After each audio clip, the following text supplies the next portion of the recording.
হচ্ছে চাষি ভাইদের নিজস্ব অনুষ্ঠান কিষাণ বাণী।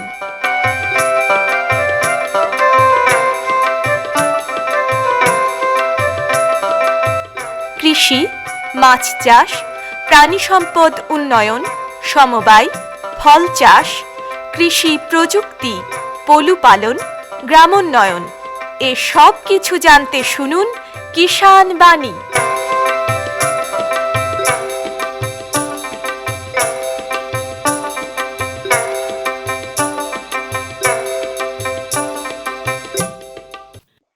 শ্রোতা বন্ধুদের অনেক অনেক প্রীতি ও শুভেচ্ছা জানিয়ে শুরু করছে ভারত সরকারের কৃষি ও কৃষক কল্যাণ মন্ত্রকের কৃষি সহযোগ ও কৃষক কল্যাণ দপ্তরের সহায়তায় অনুষ্ঠান কিষাণ বাণী। আজ কিষাণ বাণী অনুষ্ঠানে আমরা একজন কৃষক বন্ধুকে পেয়েছি, মোশাররফ হোসেন বিশ্বাসকে। মোশাররফ হোসেন বিশ্বাস এসেছেন হরিহরপাড়া ব্লকের ভবানীপুর গ্রাম থেকে। নমস্কার মোশাররফ দা। নমস্কার। নমস্কার। মোশাররফদার বয়স কত হলো? বয়স ওই 56-57 মতো। তো চাষবাসের ওপরই তো? হ্যাঁ, চাষবাসের উপরে নির্ভর। জমি কতটা নিজস্ব? নিজস্ব জমি এখন ওই 7 বিঘা মতো। 7 বিঘা নিজস্ব। এমনি ভাগে টাগে তো না, কিছু করেন না, ভাগে থাকি না। সারা বছর মানে জলসেচের ব্যবস্থা আছে? জলসেচের ব্যবস্থা আছে। আর দ্বিতীয়ত হচ্ছে মানে সারা বছর 3-4টে ফসল আমার হয়। 3টে ফসল? 4টে হয় মানে সবজির মধ্যে? সবজির মধ্যে। আর এমনি বড় ফসল করলে তো মানে বড় ফসল 3টে হবে। আচ্ছা, সবজি চাষ করেন? হ্যাঁ, সবজি চাষ করি। সবজির উপর নির্ভর। সবজি বলতে আপনার মানে যত রকমের সবজি আছে সব সবজি আমার কিছু না কিছু থাকে। হ্যাঁ। আর বিক্রি করার জন্যে সিজনে যেটা যে যেমন লঙ্কা, পটল, বেগুন, আলু এসবগুলো বিক্রি করা ফসল, এগুলো একটু বেশি বেশি থাকে। 1 বিঘা। এখন কি আছে এখন জমিতে? এখন জমিতে আপনার লঙ্কা আছে, পটল আছে, বেগুন আছে। আর কি আছে? আর এমনি লটকানো ফসল কিছু ঝিঙে, তারপরে আপনাদের ওই এলাকায় তো পাটটা খুব ভালো হয়। পাট আছে। পাট ভালো হয় মানে কি, এবছর পাট অত্যাধিক ভালো। আচ্ছা, ওয়েদারটা কি ভালোর জন্য? ওয়েদারটা খুব ভালোর জন্য, মানে এমন ওয়েদার হচ্ছে যে প্রতিদিন একদিন অন্তর বৃষ্টি হচ্ছেই, কিন্তু এমন বৃষ্টি হচ্ছে যে মানে কাজ বন্ধ থাকছে না। তবে এই যে গত রাত্রে যে বৃষ্টিটা হয়েছে, এই বৃষ্টিটা একটু বেশি হয়ে গেছে। এখন পাট কি অবস্থায় রয়েছে? পাট খুব ভালো। মানে কতদিনের পাট এখন? এখন পাট আপনার আমি যেমনকে শুরু করেছি চৈত্রের 15 থেকে শুরু করেছি। চৈত্রের 15 থেকে শুরু করেছিলাম। কি এখন কতটা হাইট পাটের হাইট এখন আপনার 2 ফুট 2.5 ফুট। 2 ফুট 2.5 ফুট হয়ে গেছে। এই সময় তো একটা পরিচর্যার প্রয়োজন আছে। পরিচর্যার প্রয়োজন বলতে এই বছর এই যে মাঝে মাঝে বৃষ্টি হওয়াতে যেন রোগ পোকার আক্রমণটাও খুব কম। আচ্ছা, ওয়েদারটা মানে খুব ভালো। খুব ওয়েদারটা ভালো। এমনি আগাছার কি? আগাছা সেগুলো মানে করে ঘটান হয়েছে, নিড়িয়ে এগুলোকে তুলে দেওয়া হয়েছে।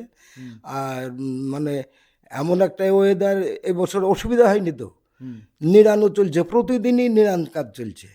গাছাগুলোকে মানে তুলে ফেলে দেওয়ার চলছে, অসুবিধা নেই, খুব ভালো। এই পাটটা আপনার উঠবে কবে? এই পাটটা আপনার উঠবে ওই আষাঢ়ের প্রথম দিকে, মাঝামাঝের দিকে উঠে যাবে। ওই পাটটাকে কেটে দিয়ে আপনার ওই ধান বসিয়ে দেবো ওখানে, তারপরে ধান বসিয়ে দেবে। হাইলিং ধানটা। এই যে পাট কেটে জাগ দিতে হয়, জাগ দেওয়ার জন্য তো অনেক জলের প্রয়োজন, মানে জলার। হ্যাঁ, জলের প্রয়োজন। আমার গ্রাম দিয়ে ভৈরব নদী বেরিয়ে গেছে, প্রতি বছর জলটা শুকিয়ে যায়, এবছর জল শুকোয়নি।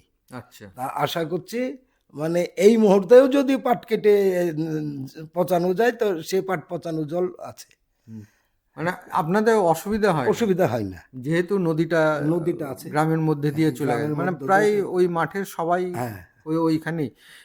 তবে এই এই যে মানে যে নদীতে আপনারা পাট মানে জাগ দিচ্ছেন, এটা সব থেকে ভালো, কারণ হচ্ছে যে নদীর যে জলটা সেটা তো বয়ে চলে যাচ্ছে, এটা তো স্ট্যাগ নয়। হ্যাঁ, কারণ পাটের কালারও খুব ভালো হয়। কালারটা ভালো হয়। আর একটা বিষয় হচ্ছে, এখন প্রথম দিকে যারা ওই পাটটা পচাবে তাদের মানে নদীতে অজস্র ওই যে বাতরাজ যাকে বলছে সেইটা আছে, মানে ওই বাতরাজেই মানে জাগটা বসিয়ে দেওয়া যাবে, অতি পচে যাবে। কিন্তু এই কালারটা একবারে ঘিয়ে কালার হবে, প্রথমকার পাটটা একবারে ঘিয়ে কালার হবে, মানে সোনার মতন, হ্যাঁ হ্যাঁ হ্যাঁ, গোল্ডেন কালার। Golden colour. আর পরবর্তীতে আস্তে আস্তে তখন খারাপ হতে থাকবে। তো এবছর পাট কতটা জমিতে করেছেন? আমি এবছর পাট 4 বিঘা মতো করেছি। 4 বিঘে, তার মানে অনেকটাই করেছেন তো প্রায়। গত বছর করেছিলেন কত? গত বছর করেছিলাম, কিন্তু একটু দুঃখের বিষয়, দামটা একটু এর চেয়ে আরো বেশি পাবো বলে রাখিনি, কিন্তু ওই 12,000 টাকা পেলাম, আর ভাবলাম যে এর চেয়ে আর বেশি হবে না, দিয়ে দিলাম। এখন বর্তমানে তো আপনার 17,000-17,500 টাকা। প্রচুর দাম এখন পাটের, প্রচুর দাম, প্রচুর দাম। যারা একটু স্টোর করে রেখেছে তাদের বেশ ভালো দাম পেয়েছে। তো যাই হোক, আপনারা ভালো দাম পেলে এটা প্রত্যেকেরই ভালো লাগবে, সবারই ভালো লাগবে, যে হারে পরিশ্রম করেন আর যে হারে পাটে খরচও হয়। মানে তবে আরেকটা বিষয়, ফসলটা যত আয়ঘর বানানো যাবে, তত ধরুন এই যে পাটটা আয়ঘর যদি বানা যায়, তা আগাছাগুলোকে মারার জন্য লেবার কম পয়সায় পাওয়া যায়, আবার ওই সময় লেবারের কোনো ইয়ে থাকে না, সে একটা দিক। আবার এই পাটটাকে আবার তোলার সময় আগাম তুলে ফেললাম, কিন্তু লেবার পেয়ে গেলাম। লেবারের এই যেমন কি পাট তোলার সময় লেবার, ওরা যা বলবে সেটাই, যে পয়সা বলবে সেটাই দিতে হবে, উপায় নেই। কিন্তু এই আগাম হয়ে গেলে কিন্তু এটা হয় না, আবার দামটা ভালো পাওয়া যায়। যেমন পেঁয়াজের ক্ষেত্রেও তাই, এবছর পেঁয়াজ আমি 1700-1750 টাকা পর্যন্ত বিক্রি করলাম, লাস্টের দিকে আপনার 600 টাকা 500 টাকা কুইন্টাল, তবুও তারা পেল না। এখন আবার দামটা বেড়ে গেছে।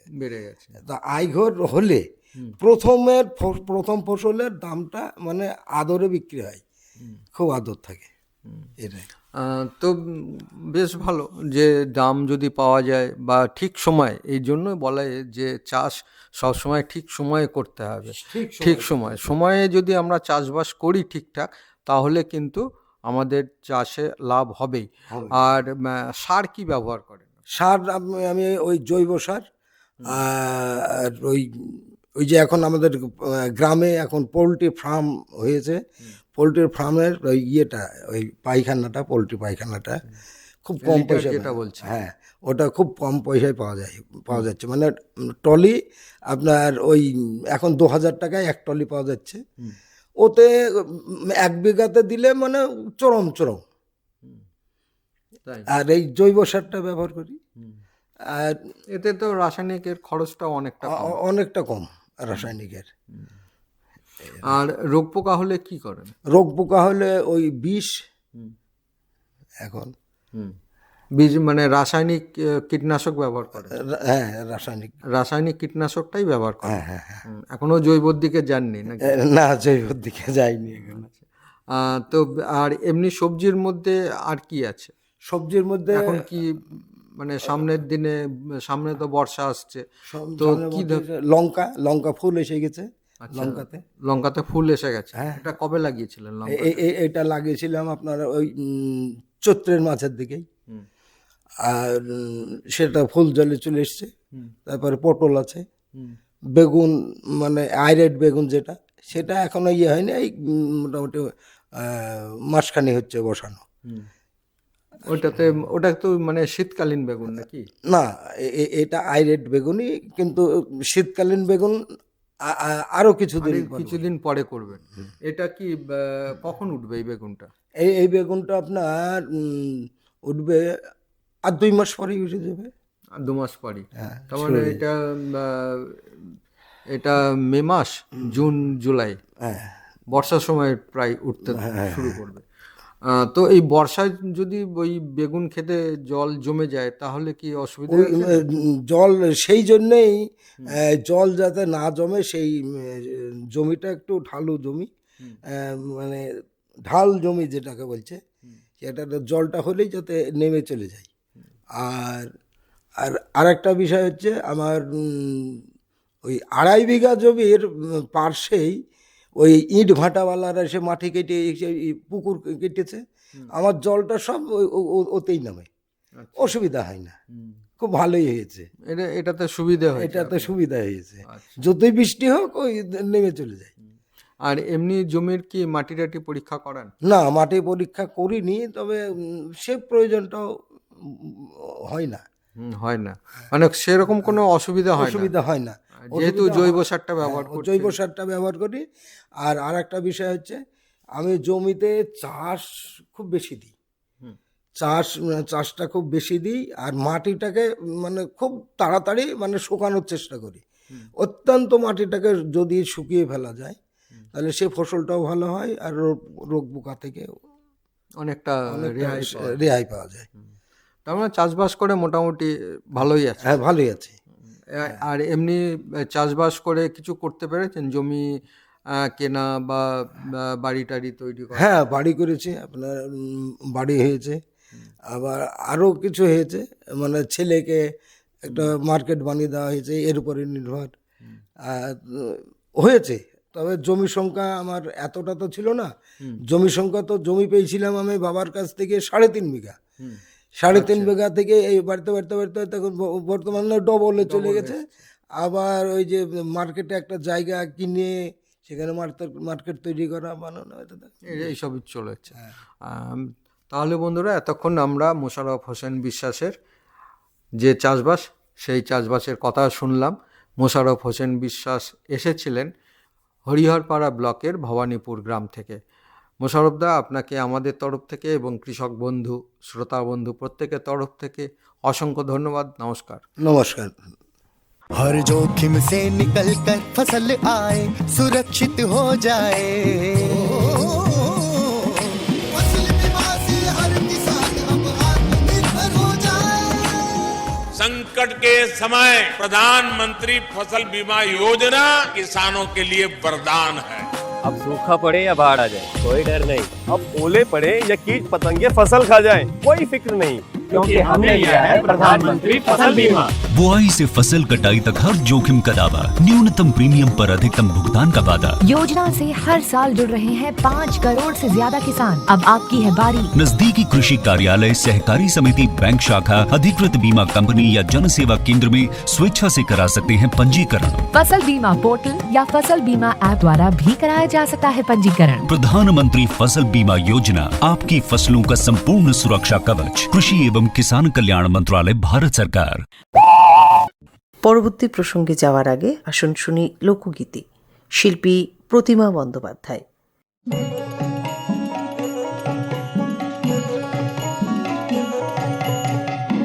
এ বড় আজব কুদরতি, এ বড় আজব কুদরতি, 18 মোকামের মাঝে জ্বলছে একটি রূপের বাতি, এ বড় আজব কুদরতি।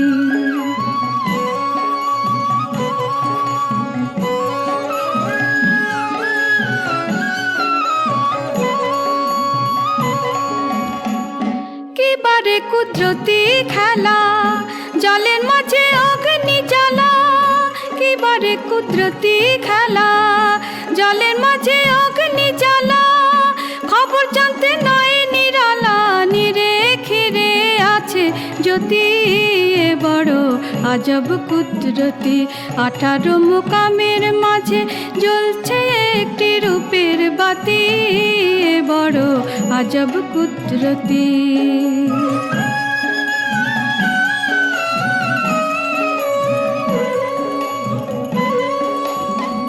ছানি মনি লাল জহরে সে বাতি রেখেছে ঘিরে, ছানি মনি লাল জহরে সে বাতি রেখেছে ঘিরে, 3 সময় 3 যোগে ধরে যে জানে সে মহারথী, বড় আজব কুদরতি 18 মুকামের মাঝে জ্বলছে একটি রূপের বাতি এ বড় আজব কুদরতি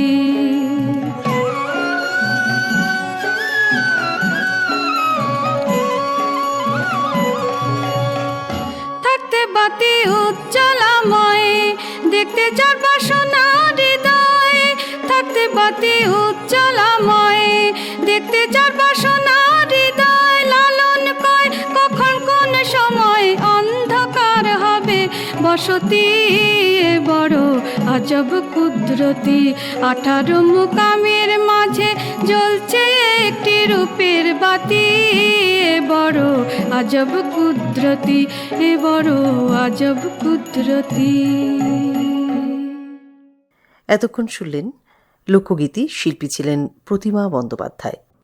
प्रधानमंत्री किसान मान धन योजना मिलेगा पेंशन का सहारा कृषक ना होगा बेसहारा जुड़ेगा खुशियों से नाता कटेगा सुख से बुढ़ापा सुरक्षित होगा अन्नदाता सुरक्षित होगा अन्नदाता।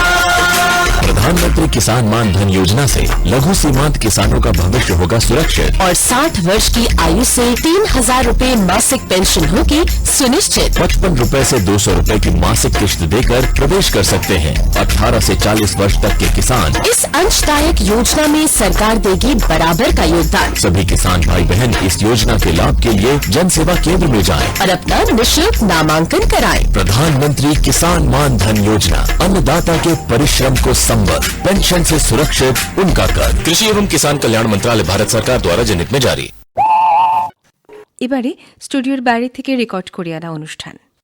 এখন আমরা উপস্থিত আছি বেলডাঙ্গা 2 নম্বর ব্লকের শক্তিপুর ডাঙ্গাপাড়া গ্রামে। আর এখানে এসেই আমরা পেয়েছি দুজন গোপালককে, একজন মহিলা গোপালক এবং একজন পুরুষ গোপালক। তাদের গোপালনের যে অভিজ্ঞতা সেসব কথাই আমরা এখন শুনবো। আসুন তার আগে একটু আমরা পরিচয় করে নিই। কি নাম আপনার? আমার নাম রবি কর্মকার। রবি কর্মকার। আপনার নাম কি? রীতিশা মণ্ডল। রীতিশা মণ্ডল। তো তোমাদের কতগুলো গরু আছে? আমাদের বাড়িতে 5টা গরু আছে, এমনি বড় গরু, আর 2টো গরুর গাভীন বাচ্চা হবে। ছাইমায়ে কতগুলো? ছাইমায়ে এখন 5টাই আছে। ছাইমায়ে 5টা আছে। আপনার কটা আছে? আমার 4টে আছে, বড় গরু আর 2টো বাচ্চা। আচ্ছা, কি জাতের গরু? আমার 2টো জার্সি আছে আর 2টো হলস্টেন আছে। 2টো জার্সি আর 2টো হলস্টেন বাইরে। হলস্টেন। 5টা তো কি জাতের গরু? গরুগুলো কি? 2টো জার্সি গরু, ওই 2টো দুধ দেয়, আর এমনি গরু আছে অতটা বড় নয়, বাচ্চা মতন। সবই কি জার্সি নাকি? সবই জার্সি। তার মধ্যে 2টোতে দুধ দেয়? হ্যাঁ। কত করে দুধ দেয়? একবার 8 কেজি করে দুধ দেয় 2টোতে। দুবেলা দুধ দেয় নাকি? হ্যাঁ, দুবেলাতেই দুধ দেয়। দুবেলাতে কত করে দুধ দেয়? সেই সকালবেলায় মনে করুন 16 কেজি দিল হয়তো 2টোতে মিলিয়ে, আর বিকেলবেলায় যখন দুধ দেয় সন্ধ্যাবেলার দিকে একটু কম হয় তার থেকে। কি করো সেই দুধগুলো? সেই দুধগুলো হয়তো ঘরে কিছু রেখে 1 কেজি 1.5 কেজি রেখে মানে ঘোষকে দিয়ে দিই, বিক্রি করে দিই। মানে বাড়ি থেকে এসে নিয়ে যায়? হ্যাঁ, আমাদের বাড়িতে এমনি ঘোষ গায়ে দোয়াতে আসে, দিয়ে হয়তো ঘরে খাওয়ার জন্য আমার বাচ্চা ছেলে আছে তার জন্য রেখে 1 কেজি 1.5 কেজি রেখে দিয়ে ও ঘোষকে দিয়ে দিই। কত করে দেয় দাম? ওরা দেয় 25 টাকা 28 টাকা এরকম দেয়। 25 টাকা 28 টাকা কিলো। আপনার কতটা হয়? কটায় দুধ দিচ্ছে আপনার? 2টো গরু গাভিন আছে 9 মাস, আর 2টো গরুই দুধ দেয়। একটাই আপনার সকালের দিকে 11 কেজি দেয়, একটা 8 কেজি দেয়, আর ওবেলায় একটা 4 কেজি দেয়, একটা 5 কেজি দেয়।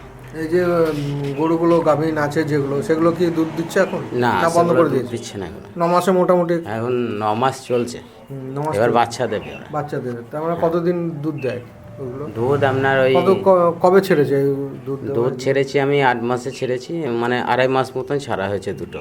আর 2টো দিচ্ছে। 2টোই দিচ্ছে। মানে অনেক দিনই তো দুধ দিয়েছে নাকি? হ্যাঁ, অনেক দিন। এটা খাওয়ার পরিমাণের চাপে হয়। খাবারটা যদি ভালো দেয়, সবজি কাঁচা খাবার, তাহলে দুধটা একটু ভালোই হয়, মানে বেশি দিন দেয়। তো খাবারটা কি ব্যবহার করেন আপনারা? খাবারটা আমি মাঠে আপনার কাটা দরুনে ভুট্টো গামা এসব কিনে নিয়ে আসি, তারপরে বাজার থেকে খোল, তারপরে ভুট্টোর আঠা এসব দিই, খুদের ভাত এগুলা দিই, তাহলে শরীরটাও ভালো থাকে, আবার দুধটাও একটু ভালো পাওয়া যায়। বেশ, আপনাদের গোপালন সম্পর্কে আমরা অনেক কথাই শুনলাম, এর জন্য আমাদের তরফ থেকে এবং কৃষক বন্ধুদের তরফ থেকে ধন্যবাদ। নমস্কার।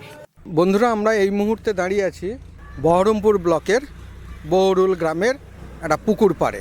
এই পুকুর পাড়ে দাঁড়িয়ে আমরা পেয়েছি দুজন কৃষক বন্ধুকে, যেনারা এই পুকুরে মাছ চাষ করে জীবিকা নির্বাহ করেন।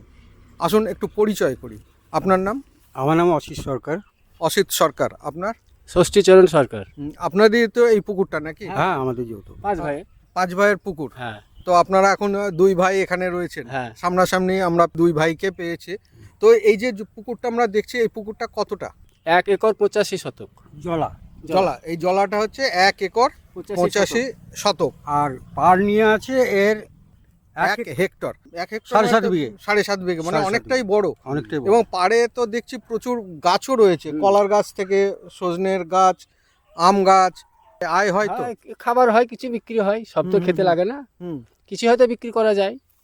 মানে বিক্রি করার উদ্দেশ্য নিয়েই তো এটা করা, যে পুকুরে পাটটাকে ফেলে না রেখে সেখান থেকে যদি কিছু আয় করা যায়, তাই তো সেই উদ্দেশ্য নিয়ে করা। এই আমের গাছগুলো দেখছি কি ধরনের আম এগুলো? এগুলো ধরুন বিভিন্ন জাতের আছে, আগে সব বাবা লাগিয়ে গেছে, তো ওই জাত খুব একটা ভালো না, তবে খাওয়া হয়। রানী বা ওই আপনার যেটা বলে বোম্বাই, এই ধরনের জাত আছে। এই পুকুরে কি ধরনের মাছ চাষ হয়? মানে ডিম পোনা চাষ হয়, না ধানি পোনা হয়, না চারা পোনা ফেলে আপনারা সেগুলোকে বড় করেন? আমাদের এই পুকুরে মোটামুটি ধরুন ধানি চাষই হয়, কিন্তু যেবার পুকুর মারা হয়, পুকুর মারা হলে সেই বছর ডিম চাষ করে ডিম বিক্রি করে তারপরে প্রয়োজনীয় মতো সেই চারা পোনা আপনার পোনা রেখে চাষ করা হয়। আর এখন যতদিন 2-3 বছর 4 বছর অন্তর মারা হয়, না মারা অবস্থায় এই ধানি পোনাই চাষ করা হয়। 1/2 ইঞ্চি 1 ইঞ্চি পরিমাণ ধানি, এবং কখনো হয়তো 2 ইঞ্চি 2.5 ইঞ্চি পোনার ফেলা হয় পুকুরে, চাষ করা হয়। আর কাপ ধরনের যে চারাগুলো আছে, বিদেশি চারা, যেমন ধরুন সিলভার কাপ, গ্লাস কাপ এবং আমেরিকান রুই, এগুলো করা হয়। আর তার সঙ্গে ধরুন কাতলা, মৃগেল, রুই এসবের চাষ করা হয়। সময়ে কিছু অন্য মাছও হয় আমাদের পুকুরে, কিন্তু সেটা সীমিত। হ্যাঁ, তবে আমরা ওই চাষে আমল দিই না, মূলত ওই 6 ধরনের চাষই আমরা করে থাকি। খাবার হিসাবে কি দেন? খাবার হিসাবে ধরুন ওই সরষের খোলটা আমরা বেশি ব্যবহার করছি, গোবর সার। হ্যাঁ, আমি আগে হয়তো পেতাম, সরকারি কিছু অনুদানে হয়তো খাবার কিছু পেয়েছি, কিন্তু সেটা এবছর পাইনি। এবছর আমি সরষের খোলই দিয়েছি। তো এই মাছ যে যখন ফেলছেন, কোন সময় ফেলেন? ধরুন এই তো আষাঢ়, মানে জুন জুলাই মাসে। হ্যাঁ, জুন জুলাই, আগস্টেও ফেলেছি কিছু, আগস্টে কিছু ব্রিকেট বা সিলভার এগুলো ফেলেছি কিছু। আবার ধরুন মানে প্রায় ফাল্গুন মাসের দিকে ওই আমেরিকানটা যখন আমদানি হয়, তখন আমেরিকানটা ফেলবো। মানে মোট কথা ধরুন বর্ষা আগাম হলে আগাম মাছ ফেলা হয়, এবং সেটা যদি পোনা না পাওয়া যায় তাহলে একটু ধরুন বড় মাছ, মানে 1 ইঞ্চি 1.5 ইঞ্চি 2 ইঞ্চি 2.5 ইঞ্চি বা 50 গ্রাম 60 গ্রাম পর্যন্ত চারা পোনা ফেলা হয় অন্য পুকুর থেকে। তবে বর্ষা যদি দেরিতে হয় তখন আমাদের তো চাষবাস বুঝতেই পারছেন, কারণ পয়সার ব্যাপার। এই থেকে আমরা পয়সা অতটা করতে পারছি না। সরকার থেকে যদি আমাদের কিছু দান করে, মানে অনুদান দেয় যদি, তাহলে আমাদের চাষবাসটা আরও ভালো উন্নত হবে, আরও ভালো করা যাবে, বড় মাছ আরও করা যায়। তো এই যে মাছটা ফেলছেন, ধরুন মাছটা ফেলার কতদিন পরে সেই মাছগুলোকে তুলে বাজারজাত করে? এই মাছগুলো ধরুন আমরা যেগুলো ধানি পোনা ছাড়ি, তার সঙ্গে তো 2-3 বছর থাকে মাছটা। অন্য মাছরা থাকে যে মাছগুলো 1 কেজি হয়তো 500, 700 বা 1.5 কেজি, 2 কেজি, এগুলোকে বাছাই করে দেওয়া হয় প্রতি বছর। মাসে একবার করে চাপ দিতে হয়, চাপ না দিলে তো আপনার বড় হবে না মাছটা। ওই কারণে মাসে মাসে চাপ দিয়ে মাছটাকে বড় সতেজ করা যায়, এবং যেগুলো বিক্রি করার মতো সেগুলো বাজারে তুলে নেওয়া হয়। তুলে নিয়ে ছোটগুলো আবার বড় হয়, সেগুলো এইভাবেই মাছটা চাষ করা হয়। এবার ধরুন মাছ তুলে বিক্রি করে দেন, তার মানে পুকুরে মাছ তো অনেকটা কমে গেল। হ্যাঁ, কমে গেল। তারপরে কি আবার মাছ ফেলেন? হ্যাঁ, আবার মাছ ফেলতে সারা বছর পেলে আমরা ফেলি, কিন্তু সারা বছরই চলে, ওইভাবেই চলে। দেখা যায় অন্য পুকুরে যাদের কারোর অন্য ছোট মাছ আছে, সেই পুকুর থেকে নিয়ে আমরা আমাদের পুকুরে ফেলি, মানে কিনে। ব্যাপারটা হচ্ছে যে তোলা পাড়ার ব্যাপারটা হচ্ছে যে সংখ্যা, এখন যে মাছটা বড় মাছটা উঠে গেল, তারপরে যে বড় মাছটা সেগুলো তারা বড় হচ্ছে, যারা পোনা থাকলে তারা পরপর বড় হচ্ছে। এইভাবে যখন সুযোগ পাওয়া যায় একটু ভালো চারার, তখন পরিমাণ মতো যে কীভাবে দিলে ভালো হয়, কতটুকু দিলে চাষটা ভালো হয়, সেইভাবেই দেওয়া হয়। কী ধরনের রোগ হতে পারে বা হয়? আমাদের এখানে রোগ ধরুন সেরকম হয় না। আগে একটা হতো, ওই আপনার গা খসা বা মুখে ঘা বলতে গেলে 2 বছর থেকে এখন আমার পুকুরে কোনো রোগ নাই।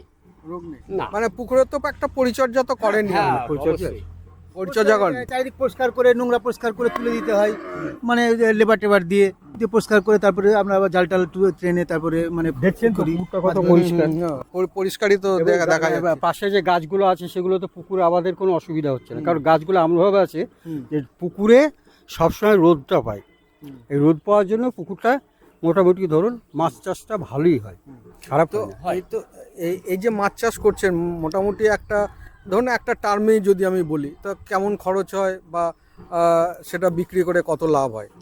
মানে ওই হিসাব তো আমাদের থাকে না। ধরুন আমরা মাসে মাসে হয়তো জাল ফেলার চেষ্টা করি এবং সেই মাছ তুলে বিক্রি করি, দেখা গেলো 20, 25, 30 হাজার টাকা হলো, তার থেকে হয়তো 2 কুইন্টাল। আমরা হয়তো ধরুন বছরে 7 থেকে 8 বার মাছ ধরি, কোনোবার হয়তো 35,000, 40,000 এরকম করে দেখা গেল যে একটা সিজনে হয়তো ধরুন 2.5 লাখ 3 লাখ টাকা উঠলো। এবার চাষের খরচটা বাদ দিয়ে দেখা গেল সেখানে 2-2.5 লাখ টাকা আমাদের ভাগাভাগি হয়। এটা আরেকটু যদি পরিচর্যা করা যায় অনেকটা বেশি লাভ হবে পুকুরে। এবং এই পুকুরগুলো তো ধরুন সবুজ খাদ্য এবং খাদ্যপ্রাণ খুবই বেশি আছে জলে, যার জন্য এই পুকুরগুলোতেও মাছ চাষ ভালোই হয় এবং এই মাছগুলো এত বাড়ে এবং খুব উৎকৃষ্ট ধরনের এবং খুব সুস্বাদু। মানে এর নাম আমরা যখন আড়তে যাই তখন এর ডাক নাম হয় রানী। এবং আড়তদারকেও দেখেছি যে তারা আমাদের পুকুরে অনেক মাছ এসছে, ধরুন 5-7 গাড়ি, তার মধ্যে আমাদের পুকুরে মাছটা তুলে রাখে খাওয়ার জন্য। অর্থাৎ স্বাস্থ্যসম্মত হিসাবে যে মাছটা সেটা এখানে চাষ হয়। এখন যদি শুনুন এখনও অসুখ হয়নি, অসুখ হয়ও না, তবে একটা কথা বলি যে যেভাবে রাসায়নিক দিয়ে চাষ করা হয় সেগুলো মাছের প্রতি অ্যাফেক্টেড এবং এখন বর্তমানে অসুখ বিসুখের ব্যাপার আছে, যার জন্য আমরাও চেষ্টা করি যে মাছটাকে একদম আপনার অর্গানিক পদ্ধতিতে এই খোল দিয়ে, কুড়ো দিয়ে, গোবর দিয়ে যাতে মাছটাকে চাষ করা যায়, এই পদ্ধতিটাই আমাদের আছে। আমরা বিষ প্রয়োগ করি না। 2 কুইন্টাল গোবর দিলাম, তাতে আপনার মোটামুটি 50 কেজি খোল দিয়ে কদিন পচিয়ে রাখলাম, রেখে তারপরে আবার পুকুরে দিলাম, তাহলে খাবারটা ভালো হয় মাছের। আর যত্নটা কিভাবে করেন, যে পুকুরের পরিচর্যাটা কি করে করেন?